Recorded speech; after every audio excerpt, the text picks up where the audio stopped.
For my fieldwork, we are looking at piping plovers on the beach of the Fire Island, New York.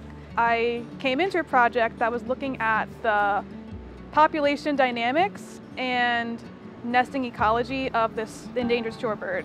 It's really important for endangered species to be monitored so that we can track their, hopefully, increase, not decrease, in population. We use spotting scopes to look for and detect piping plovers on their nesting site. The birds that often come to our site have color bands on their legs because that makes them unique and distinct from any other bird in the world.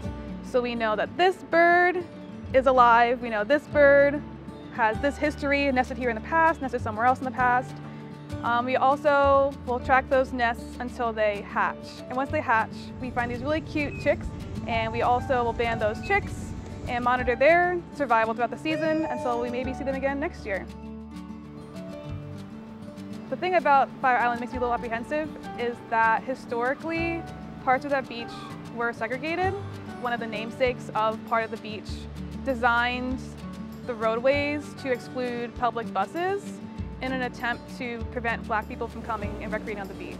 This was back in 1920, so almost 100 years later, for me to be on the site doing not just recreating but research is a little unnerving, but also a source of rebellion and empowerment that we have come this far that I can now be a Black biologist doing research in historically segregated beach in New York.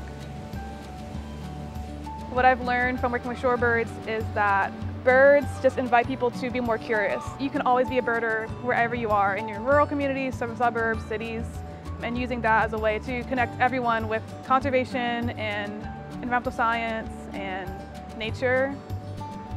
It's ironic that the species I work with for my master's program is endangered because being Black in conservation also makes me feel like an endangered species. We have historically been excluded from conservation, but I'm happy to say that our numbers are definitely increasing.